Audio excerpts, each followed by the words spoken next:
All right. Welcome to our new unit. We are in Unit 8 now. I want to start, as we usually do, with your schedule for this week. As you can see, this week you have a little bit less on the assignments, but remember, as we start a new unit, that short paper is there. The short paper for this unit is not going to be due until the Friday before February break, which is going to be the 12th. February 12th, but it is posted so that you can start thinking about which question you would like to respond to. This week, you have 4 readings for your journal. They are listed there. And you have this lecture video. Your other assignment for this week is the reading on the white man's burden. You're going to read an excerpt from the white man's burden and the brown man's burden. There's a little analysis of some political cartoons there. Make sure you're writing in complete sentences in order for you to get full credit. All right, so what is Unit 8 all about? Unit 8 is going to be about foreign policy. We are going to cover the United States presence on the world stage and how we have begun to interact with other nations and what that does for the United States and our credibility as a nation. We are going to start with the Spanish American War and make it all the way up to the Great War, World War I. All right, our first section is to review what foreign policy even is. So, foreign policy is a government strategy in dealing with other countries. When we look at foreign policy, the 3 main parts have to deal first with the economy.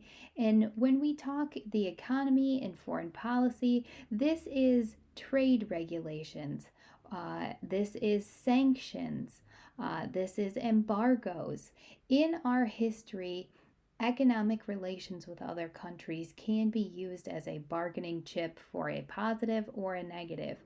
If we are trying to protect ourselves from other countries, we may place an embargo, as Jefferson did in the past. Now, embargoes are when we shut down all ports. That's not necessarily great for our economy. Another way that we might use the economy to kind of put foreign policy in our favor would be through sanctions. Sanctions are economic penalties that we place on other countries in order to get them to do what we want. Sanctions might include payment to us or a country that's been wronged. Sanctions may include stopping trade of a certain product to a country. So sanctions can be used to get other nations to comply with whatever we have put in place. And then, of course, trade regulations, we can hold trade over other nations' heads. And all of this can be used against the United States as well, but we're talking U.S. perspective here.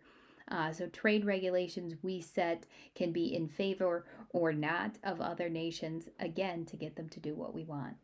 The military is a huge piece of foreign policy. War or the threat of war can really change how we conduct business with other countries. If we don't feel safe, we can use the military to protect ourselves. If there is a conflict, we can use the military with our allies against their enemies. So the military is a huge piece of foreign policy. And then there are diplomatic relations, and this is more the peaceful side of foreign policy. Diplomacy is when we're creating treaties, we're building relationships with our foreign allies. We recognize other nations in diplomacy. Recognition is huge on the world stage because if a credible nation doesn't recognize you as a nation, then you are not one. Okay, I can't stand up and say this is Miss Neubauer Island and I am a new foreign power unless somebody backs me up and gives me credibility as a leader. So, diplomacy is where we're giving that recognition or receiving it, and we're also making treaties in order to move forward with our foreign policy agenda. The goals of foreign policy, these are very simple. The goals of any foreign policy, but especially the United States foreign policy, is first preserving the national security of the United States. We want to make sure that our borders are secure. We want to make sure our people are secure. We want to promote world peace when possible, which should be always. And we want to secure a global environment. We want to make sure that nobody else is getting into any major conflicts.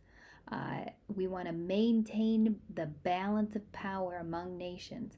Everybody is hungry for power. Everybody wants power. We want to make sure that no one nation is fighting to gain power over another, or that one nation doesn't exert power over another. We want to keep it balanced. Working with allies to solve international problems. We want to make sure that any issues that do come up, that we handle those with our allies to find the best outcome, the least violent outcome. Democratic values. We are consistently and constantly, the United States wants to push democratic values on any nation that we see fit.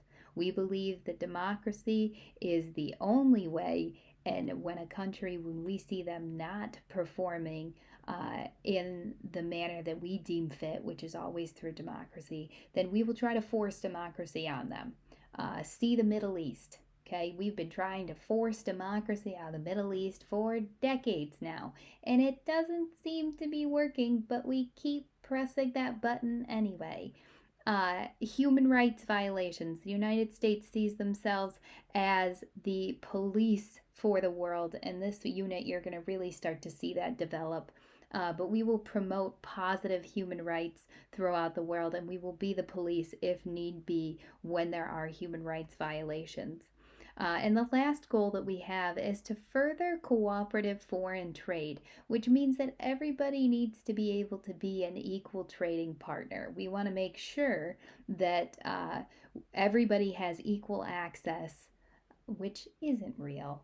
I mean, we're going to see the United States fight for our rights to foreign trade, but we really don't want everybody to have equal access. We would like to have the most access when it comes to trade. But we will say that our goal of foreign policy is to create cooperative foreign trade with all nations. So who's involved? Who's doing this foreign policy? In the beginning, we are going to look at there are three major pieces to who is conducting our foreign affairs. And first and foremost, we have the president. The president cannot make foreign policy decisions on their own, but they can make recommendations to Congress on providing foreign aid. Foreign aid is huge when it comes to foreign policy. We are talking who we give aid to and how we use that to benefit ourselves the most. And the president can make recommendations, but Congress ultimately has the final say who gets what when. The president is also the commander in chief, and as the commander in chief, the president has the ability to send troops around the world. The president cannot declare war, but they can send troops where need be. So we can have troops stationed throughout the world protecting our allies without declaring war, or intimidating our enemies without declaring war. And the president has the power to do that. The president also has the power to sign and negotiate treaties. Those treaties, of course, have to be approved with 2/3 majority from Congress, but they do have the ability to negotiate and finalize those decisions. Now, I've been mentioning Congress a lot because the powers of foreign policy overlap between the president and Congress. Congress has the ability to write and pass bills pertaining to foreign aid. Congress also has the ability to declare war, as I said earlier, and they have to approve those presidential treaties with 2/3 majority. The Secretary of State, of course, is the cabinet position that deals in foreign affairs, and the Secretary of State is going to advise the president on foreign policy.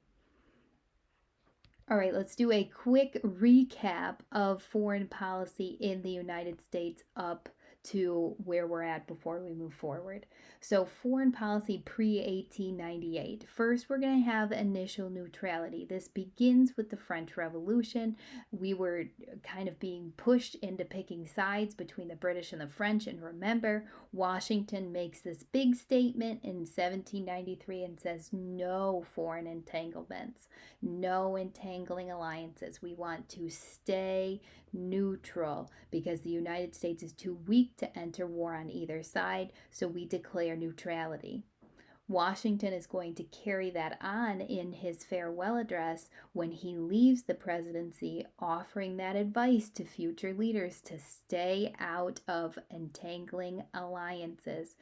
Do not align yourself with other nations because it will pull us into wars overseas that we don't need to be involved in. And he encourages this idea of neutrality to be persistent in the future of the United States. The Louisiana Purchase, we don't always think of the Louisiana Purchase as a foreign policy decision, but it is exactly that. When Jefferson buys the Louisiana Territory from the French, he not only was expanding our nation and increasing our access to trade, but he put himself in that constitutional conundrum of, does the president have the power to purchase this territory? And it was found that they did because it was a piece of negotiating a treaty, which is foreign affairs, okay?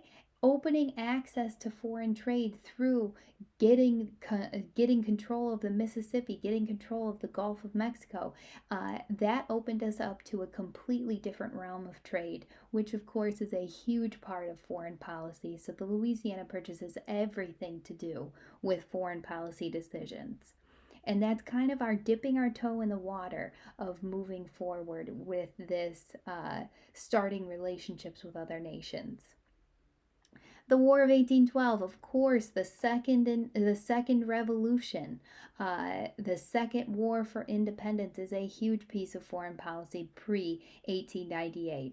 Madison encourages this war against the British because the British were pushing the United States into this conflict, testing if we were this new independent nation by stealing our sailors, abducting them right off of our trade ships. And remember, that's called impressment. That was interference with trade. Again, foreign policy, trade, hand in hand, same thing. So the War of 1812 is going to be our first real movement away from that neutrality that's been stressed since the beginning because we're in a direct conflict with the British. Then we hit the Monroe Doctrine. The Monroe Doctrine is going to be the United States sticking its neck out there in response to European powers attempting to help Spain, which we're going to talk a lot about today, take back Latin American colonies that had been declared independent. The United States is going to step up front and say, please do not colonize in Latin America. We don't want a strong European neighbor. We would like it if Europe stays out of the affairs in the Americas, and the United States will stay out of affairs in Europe. So while we see this as a way to protect our neutrality, we in fact have to break our neutrality in order to do that. So we have to break our neutrality by discussing with Europe an agreement, a foreign policy agreement that we can come to in order to continue to not have to get involved in Europe. I know that sounds like a mess because the Monroe Doctrine was just that. It was messy. But the United States is kind of towing this line between neutrality and involvement, which we're going to continue to do. And Manifest Destiny, another one that we don't think of as being foreign policy, but it is foreign policy because this belief that the United States had to take control over all North America from sea to shining sea meant that we had to interact with other nations. While we don't see Mexico and the Mexican-American War as fighting another foreign country because they're attached, land-wise they're attached, they are our neighbor, they still were a complete a completely different entity. They were not a part of the United States, so it was foreign policy to gain this land from Mexico. It was foreign policy to take land and negotiate with the British to get the Oregon Territory. And it was foreign policy to fight the Native Americans and push them yet again, as we saw in the West, onto reservations. So Manifest Destiny is very much foreign policy. All right, our first big chunk that we need to get into is the Spanish-American War. The Spanish-American War is going to be the first time that the United States really pushes out of neutrality, other than the War of 1812, really pushes out of neutrality and makes a name for ourselves on the world stage. A little bit of background. So we're talking Spanish-American War, but we are going to be fighting in Cuba. Cuba had come under the leadership of Spain when Spain won control over Cuba in the 10 Years' War way back in 1866 to 1878. Yes, the 10 Years' War was not just 10 years, but it's fine. By the end of the 19th century, though, by the end of the 1800s, Spain is going to be an empire on the decline. Spain had lost multiple territories in Latin America, and because of that, it was left with one of the very few territories which included Cuba. Now, Cuba is not ignorant to the fact that Spain was on the decline, and because of that, Spain wanted to push for their independence. And when they push for their independence, that means that they had to fight for it. They weren't just going to get their independence by doing nothing. So this creates instability in Cuba because Cuba had repeatedly rebelled against Spain for their freedom. The United States is going to spot this instability and see this as an opportunity to expand. So really what we're doing here is being greedy. We would love to have Cuba because it is just a hop, skip, and a jump off of the coast of Florida. And when we see Cuba fighting for their independence, the United States is going to insert themselves in this conflict. The fight for the Cubans for freedom from an oppressive empire is going to be very similar and very familiar to the United States. So, on the outside, we are saying we are going to help someone who is fighting against an oppressive ruler, just like the 13 colonies fought against the oppressive ruler of the British. And we will say we are going to help the little guy fight against the big oppressive guy. But really, we saw this as an opportunity for ourselves to expand in the hopes of not only helping Cuba break away from Spain, but taking Cuba for ourselves after that. Now let's watch this story play out. The causes of the war. First, it's always the money, right? It's always the money. The first cause is going to be economic causes. We have in Cuba a booming sugarcane industry, and this is earning millions of dollars every year. Now, sugarcane cannot be grown in the United States because it needs a tropical climate, so the United States is not able to produce it on its own. The United States becomes an economic partner for Cuba, or with Cuba, I should say, stationing U.S. businesses in Cuba, growing sugarcane, purchasing sugarcane, and really getting in on this $1 million industry. Dollar signs are in our eyes. So when the instability begins, the United States, again, being very greedy, is going to want to protect its economic interests. And we make the statement that we will fight to do so because $1 million industry, we want to make sure that our millions of dollars are protected.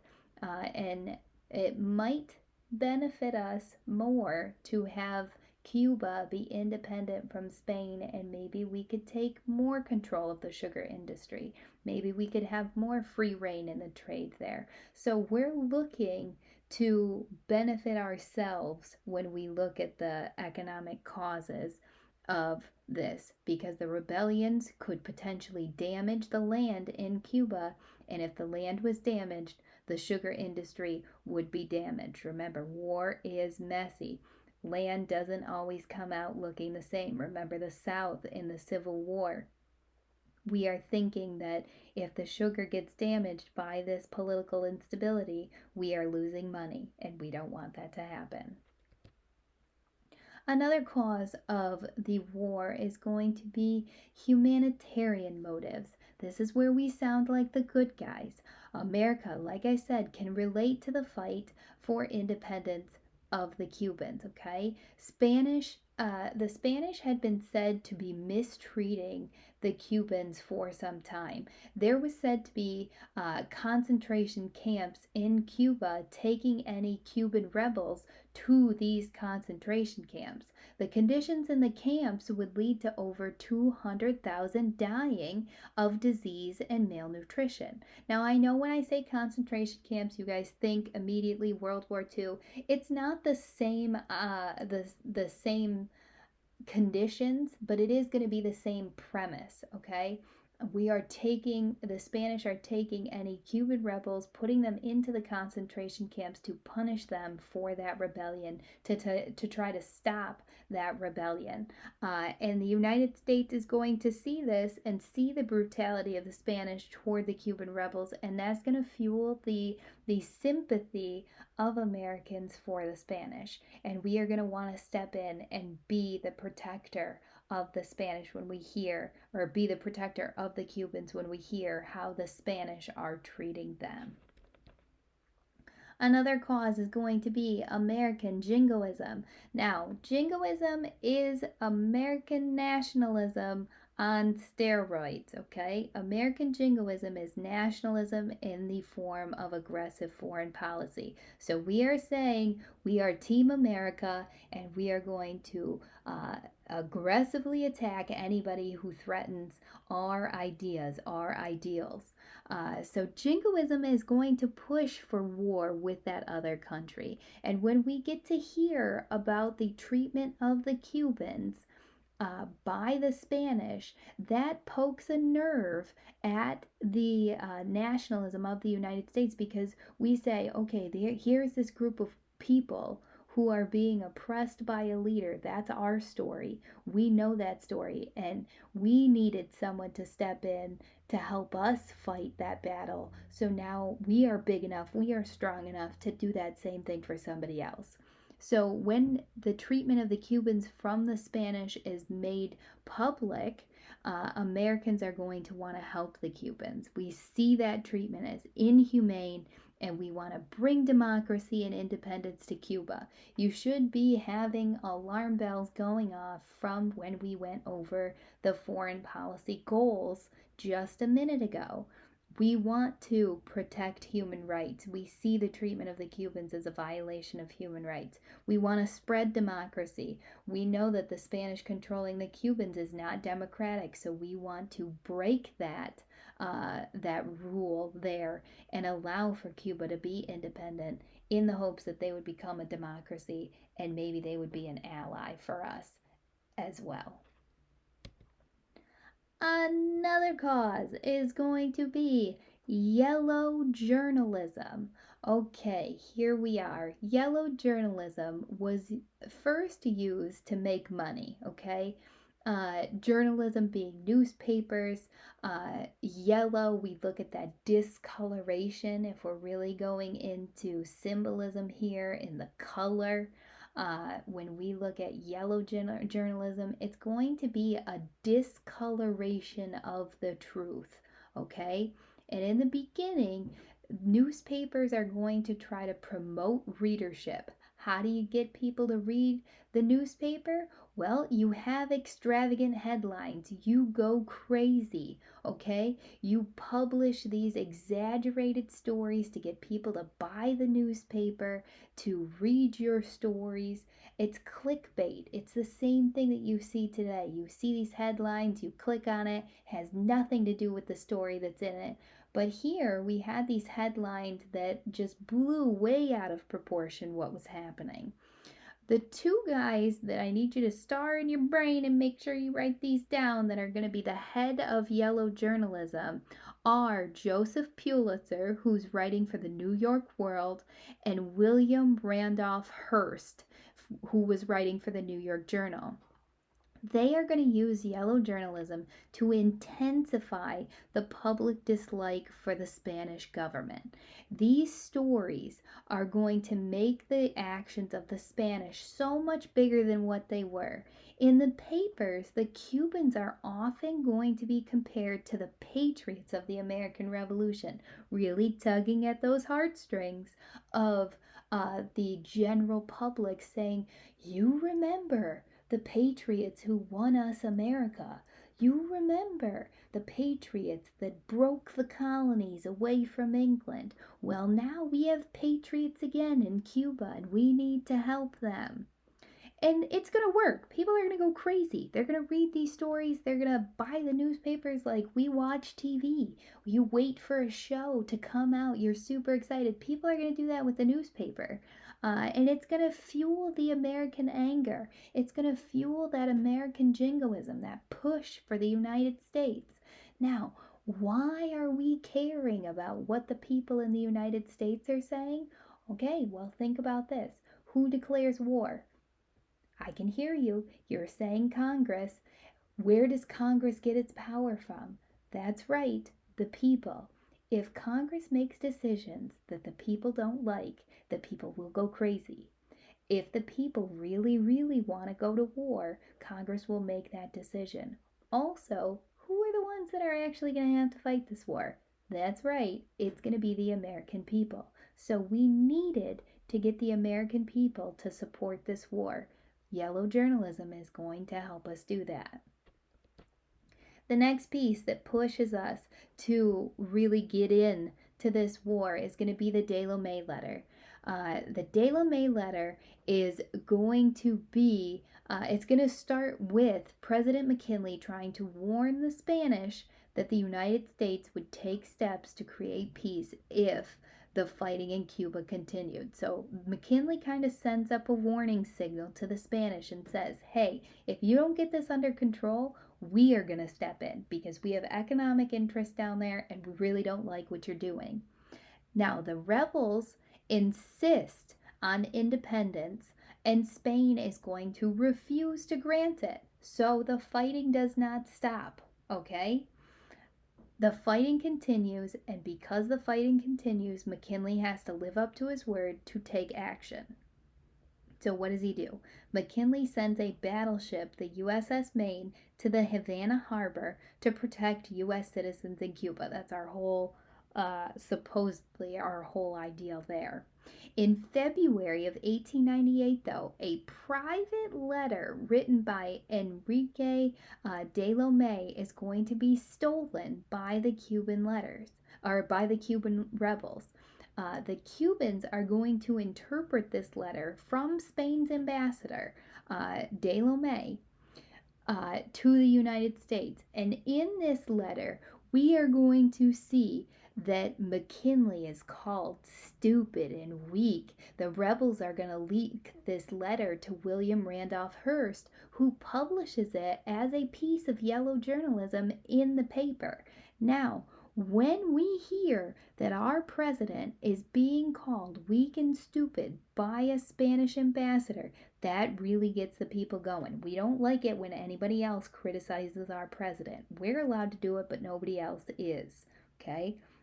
So when the president is told, or when people read that the president is being called weak and stupid, we say, nah, we have to stand up for ourselves and prove that he is neither weak nor stupid, and that the United States takes down anybody who talks trash about our president. So the De Lome letter being published in the newspaper saying what it does is really going to get the people fired up. And the last cause that really just sends us right over the edge into the Spanish-American War is going to be the sinking of the USS Maine. Remember, I just told you, so McKinley warned Spain if they didn't get Cuba under control, the United States would step in. The first step in that McKinley takes is sending the USS Maine to the Havana Harbor.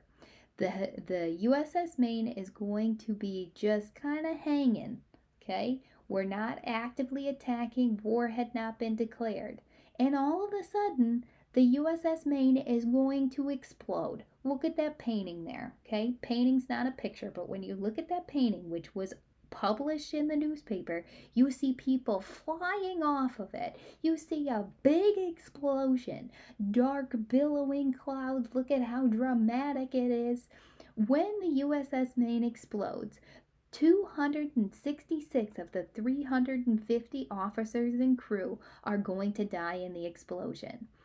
Yellow journalism is going to blame the Spanish for the explosion and demand that the U.S. go for blood and go to war.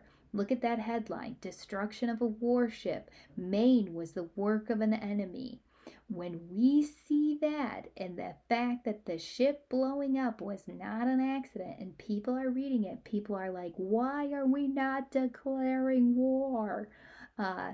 Instead of declaring war, though, McKinley is going to order a special naval board to investigate the explosion.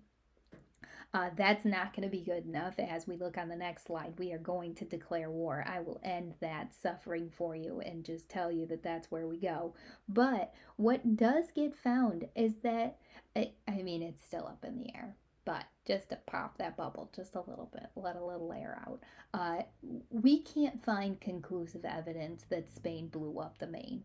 Okay, there just isn't. There's a lot of different conclusions that we come to. The most credible is that the ship just exploded, that there was a malfunction with the engine and it just exploded. We cannot find concrete evidence, but because of what the newspaper did, because of that yellow journalism, the United States is going to be asking for somebody's head on a stake. So no surprise here. We go to war. On April 11th, 1898, McKinley is going to go to Congress, as the president has to, and ask them to declare war against the Spanish in Cuba. Congress is going to decide to declare war on Spain. And this declaration of war has to include the Teller Amendment, okay? The Teller Amendment is very important. This is an amendment to a joint resolution in Congress when we declare war in response to McKinley's war message. Congress says, okay, we're going to put a little asterisk on this and place a condition on the United States military presence in Cuba. According to this clause, this Teller Amendment, the United States could not, under any circumstances, annex Cuba. Only at the end of this fighting, we could leave control of the island to its people. So, in short, the United States could help Cuba gain their independence, but then, as soon as they got their independence, we had to withdraw all troops from the country and let them be independent. This is going to establish a framework for how the United States reacts at the end of this war, and it goes hand in hand with the Platt Amendment, and we'll look at the Platt Amendment here in a second, but the Platt Amendment says that the United States has powers within Cuba, treaty making powers. We can restrict their foreign debts. The United States can intervene in Cuba independence. We are allowed to have a naval base, Guantanamo Bay, and it also initiates sanitation and healthcare efforts designed to lure in U.S. investors to the island, increasing our economic stake in Cuba. So, the Teller Amendment in the beginning of the war says the United States can't annex Cuba. The Platt Amendment is going to define what our relations actually look like in Cuba. So, we say that we aren't going to take Cuba for ourselves, but then we act as if Cuba is ours. So we do everything but take Cuba for ourselves, which is going to create problems down the road for us. Okay. And Cuba's going to reluctantly agree to the Platt Amendment in 1903. So I know we're fast forwarding a little bit, but see how these go hand in hand. The Teller Amendment at the beginning of the war says, yeah, sure, we won't annex you. You get to fight this war and do it all on your own. It's totally fine. And then just 5 years later, we're saying, okay, but yeah, we get to control treaty making powers. We get to control your independence. We get to have a naval base. So it's kind of a slap in the face there a little bit. We also are going to see a naval blockade issued around the Cuban ports. This was to prevent any Spanish from coming into Cuba and doing anything that they weren't supposed to be doing. So the United States is essentially going to have this force field around Cuba to stop Spain from coming in. We are going to have a whole bunch of volunteer soldiers because of the groundwork that the United States newspapers had been doing. Soldiers are going to be excited, ecstatic to join the war efforts, but when they get there, they are going to be faced with tough conditions. Okay, because they are volunteer soldiers who get sent over very quickly, they're going to be poorly trained and poorly supplied. We were not ready for this, okay? We were not ready for the climate of Cuba. We send our guys down with wool uniforms. We can't even get them correct food. Oftentimes, they are getting rotten and contaminated foods. And they're going to be outnumbered 7-1. So, while we seem on the outside like we are this big rescuer that's going to go in and help, it really doesn't turn out that way. Teddy Roosevelt is going to put his hat in the ring and lead the Rough Riders, which was a cavalry of kind of ragtag troops. You will have every which way in the Rough Riders. You're going to have rich guys coming in from the Northeast. You're going to have Western cowboys in on the Rough Riders. You're going to have a little bit of everybody. And the Rough Riders are going to become known for their victory in San Juan Hills. This gives Teddy some political clout to come back on because we love military guys. It gives him some standing with the people. But it goes to show that anybody and everybody was joining the war efforts in the Spanish American War because everybody and anybody could relate to the cause of freeing these poor Cubans from an oppressive leader, and everybody had their heartstrings pulled at through the newspapers. Now, we don't go over battles and things like that with the Spanish American War because really the effects of this, and we're going to look at this more in class together as well, is the importance here. So this war is going to be referred to by our Secretary of State, John Hay, as a splendid little war because it only lasts for 4 months, which is incredibly short. As unprepared as the United States was to fight this war, Spain was in even worse shape than we were. So the Spanish are going to lose this war, and the United States gains not only land, which we'll talk about in 1 second, but the United States gains so much more. When we defeat the old Spanish Empire, the United States gains clout on the world stage. We look like We are powerful. We have finally entered, and we are coming out as the beginnings of a superpower. So, what land does the United States get? Well, the Treaty of Paris in 1898 is going to officially end the war between the United States and Spain. In that treaty, Spain gives up control of Puerto Rico and Guam to the United States. Spain also sells the Philippines to the United States for $20 million. And Cuba, at the end of this, gains their independence. McKinley claims that the United States needed to purchase Spain. They needed to take the Philippines because it was our responsibility.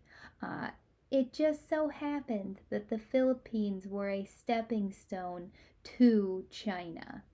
And we're going to talk more about this this week in class as well. But the Filipinos are not going to take nicely to the United States coming in and taking over. This will lead to the Filipinos rebelling against United States rule, being led by Emilio Aguinaldo, leading uprisings against America, calling us colonizers. This is going to be known as the Philippine Insurrection. This will last longer, 10 times longer than the war fought in order to purchase the Philippines. The Philippine insurrection is going to last 3 years, costing the United States 4,000 lives, all because we wanted to take a stepping stone to China and do exactly what we had been saying we would never do. We became the oppressive ruler of a small territory, the Philippines. Ultimately, what happens though, under McKinley's control, the United States is going to support expansion because remember, manifest destiny, take up all the land that you possibly can. Everything and everything is ours. But what really leads to, or what this leads to, is imperialist versus anti imperialist sentiments. And I'm going to leave you at that point. I know you're in suspense, but that is where we are going to pick up next week in our lecture. I want to remind you that this week you have the lecture video, you have 4 readings that are listed there, and you have the white man's burden activity to complete. And don't forget to start thinking about that short paper for Unit 8. Any questions that you have for me, please let me know.